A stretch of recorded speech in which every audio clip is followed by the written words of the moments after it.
रहस्यमय संदूक। ये कहानी शुरू होती है सुमनगढ़ नाम के एक गांव से, जहां महेंद्र नाथ का कभी बहुत बोलबाला हुआ करता था। समय बीतता गया और बढ़ते समय के साथ लोग उन्हें भूलने लगे।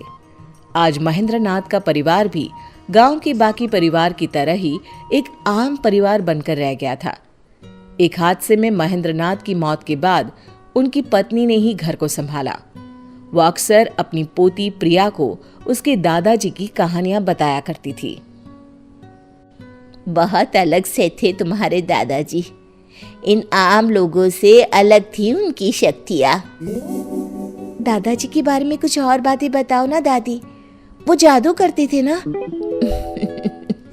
जादू नहीं बेटा, वो सिद्धियाँ होती हैं जो दादाजी के पास थी। उनके किस्से कितने भी बताऊं कम ही है। क्या माँ, तुम भी इससे ये सब बताने लगी? कल रात को न जाने ये क्या क्या मंत्र पढ़ रही थी। देखो माँ, मैं नहीं चाहता कि इसका ध्यान पढ़ाई से हटे। पंकज ठीक कह रहा है प्रिया, मैं तो सठिया गई हूँ बेटी। जा तू पढ़ाई कर। पंकज की बात सुनकर प्रिया वहां से अपने कमरे में पढ़ने चली जाती है, पर उसके मन में तो बस अपने दादाजी के किस्से को जानना था। ये पापा क्यों मुझे दादाजी की कहानियों से दूर रखना चाहते हैं?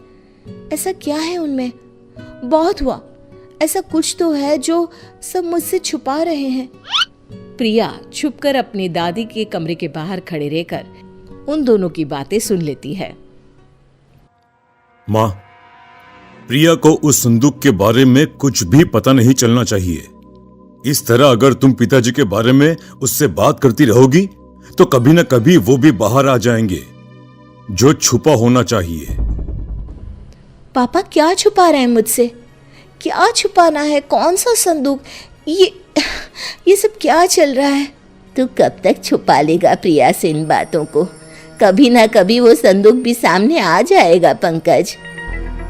जिद मत करो माँ, वरना मुझे उस संदूक को कहीं रखकर आना होगा। मैं आज ही उस संदूक को पास के जंगल में रखकर आता हूं। न रहेगा संदूक, ना ही रहेगा प्रिया को कोई खतरा। पंकज रात के ठीक 2 बजे सभी के सोने के बाद अपने घर के स्टोर रूम में जाता है और लाल कपड़े में लपेटे एक संदूक को बाहर लेकर आता है। माफ कीजिएगा बाबूजी, पर हम इन शक्तियों को नहीं संभाल पाएंगे। अब इस संदूक को अलविदा करने का समय आ गया है। सर्दी की ठंडी रात को पंकज उस संदूक को उठाए चल पड़ता है।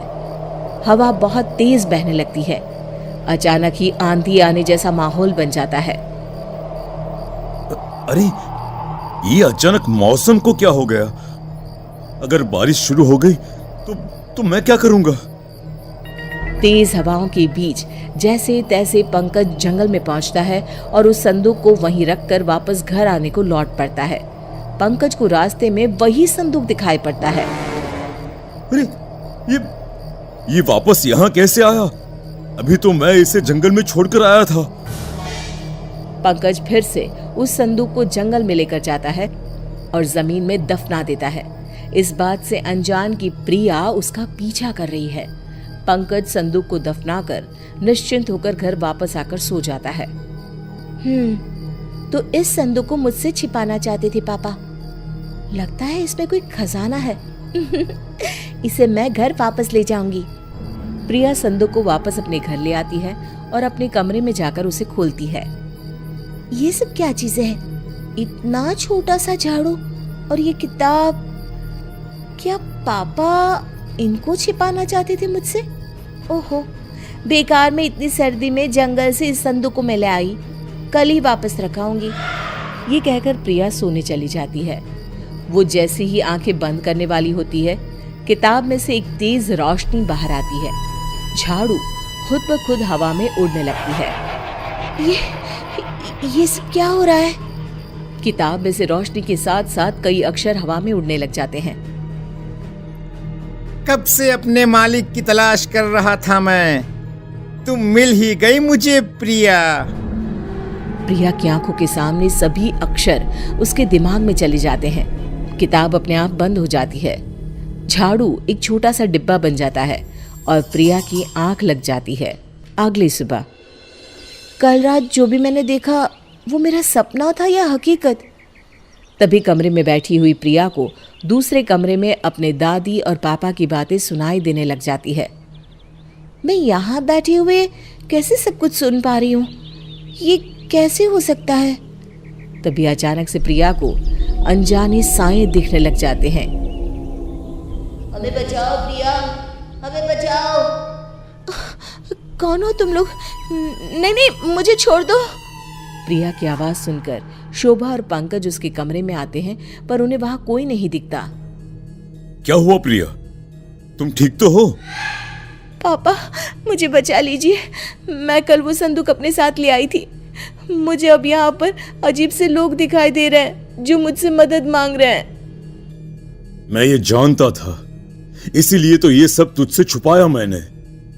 तेरे दादा यानी मेरे पिताजी महेंद्र नाथ ने लोगों की मदद करने के लिए कई सिद्धियां ली। उन्होंने अपने बारे में तो कभी सोचा ही नहीं। कई अतृप्त आत्माओं को आजाद करवाने में और कई मजबूरों की मदद करने में ही उन्होंने अपना जीवन लगा दिया। उन्होंने अपनी सारी शक्तियां इस संदूक में छुपा कर रखी थी, पर उनके ही एक चेले ने उन्हें धोखे से मरवा दिया और संदूक चुरा लिया। पर वो ये संदूक खोल नहीं सका। मुझे डर था कि कहीं ये शक्तियों को संभालने की शक्ति तुझ में ना हुई, और अगर तू ही इसकी हकदार हुई तो क्या होगा? तेरे दादाजी की सिद्धियां तू ही इस्तेमाल करके लोगों की मदद कर सकती है बेटा। ये आत्माएं बस तुझे ही दिखाई देगी, क्योंकि तू ही है जो इन्हें बचा सकती है। अब जब शक्तियां तुझ तक आ ही गई है तो भगवान तुझे हिम्मत भी देगा। तुझे बस एक गुरु चाहिए जिनसे मैं तुझे मिलवाती हूँ। शोभा अपने पति के बंद कमरे में जाती है जहां वो अक्सर साधना किया करती थी। जैसे ही प्रिया उस कमरे में जाती है, महेंद्र की आत्मा भी वहां आ जाती है। ये है तुम्हारे गुरु बेटा।